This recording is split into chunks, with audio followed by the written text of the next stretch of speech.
Narendra Modi, go back. Go back. Go back. Narendra Modi, hi, hi. Hi, hi, hi. Himanta Sharma, hi, hi. Hi, hi, hi. Narendra Modi, পদত্যাগ করো, পদত্যাগ করো, পদত্যাগ করো। নিবরা যুবক যুবতীলে হেতালি খেলা বন্ধ করো, বন্ধ করো, বন্ধ করো।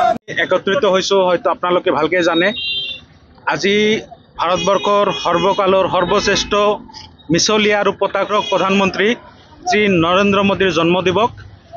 এই জন্মদিৱস উপলক্ষে আমি সৰ্বভাৰতীয় যুৱ কংগ্ৰেছৰ তৰফৰ পৰা এটা দিৱস হিচাপে পালন কৰোঁ। সেইটো হ'ল আনএমপ্লয়মেণ্ট ডে।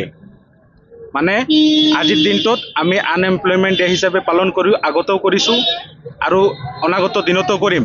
গতিকে এইখন কাৰ্যসূচী হাতত লৈছোঁ। নিবনুৱা দিৱস।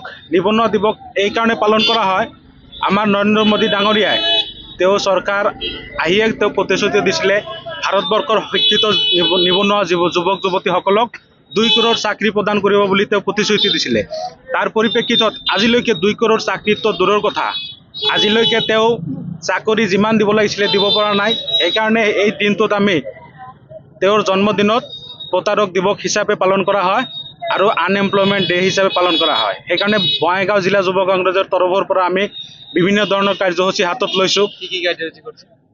তেওঁ কৈছিলে আমাক শিক্ষিত যুৱক যুৱতীসকলক যেতিয়া চাকৰিৰ কাৰণে ইফাল সিফাল ঘূৰি ফুৰে, আমি কিমান দুখত দুখিত আপোনালোকে হয়তো গমেই পায়।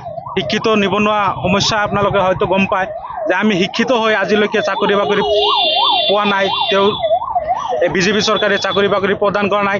তাৰ পৰিপ্ৰেক্ষিতত তেওঁ কৈছিলে যে যিসকল শিক্ষিত যুৱক যুৱতী আছে তেওঁলোকক পকৰা বিক্ৰী কৰক, ভাল কিবা আপোনাৰ আলু পিঁয়াজ বিক্ৰী কৰক, এনেকুৱা তেওঁ মন্তব্য কৰিছিলে। গতিকে তাক আমি গৰিহণা জনাইছোঁ। এনেকুৱা এজন প্ৰধানমন্ত্ৰীয়ে যি ক'ব পাৰে যে পকৰা বিক্ৰী কৰিব শিক্ষিত যুৱক যুৱতীসকলে, এইটো কোনো পথে আমি শিক্ষিত যুৱক যুৱতী সমাজে মানি নলওঁ।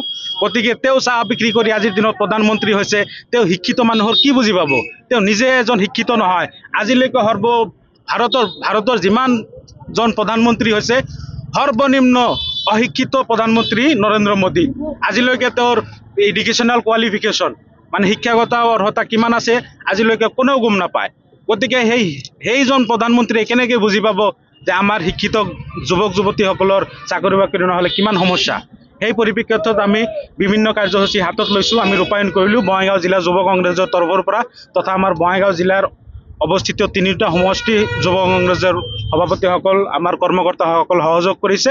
আৰু আমি এইখন অসম চৰকাৰৰ আমাৰ অসমৰ মাননীয় মুখ্যমন্ত্ৰী হিমন্ত বিশ্ব শৰ্মাক আজিৰ দিনত তেওঁক অৱগত কৰিব খুজিছোঁ যে তেওঁ চাকৰিৰ নামত যিমান অনিয়ম কৰি আছে তেওঁ সকীয়াই দিছোঁ। অনাগত দিনত এনেকুৱা অনিয়ম কৰিলে আমি তীব্ৰভাৱে আন্দোলন গঢ়ি তুলিম। গতিকে এই চাকৰিটো দিয়াৰ নামত ভেকু ভাওনা আপোনালোকে সকলোৱে গমেই পায়। যিমান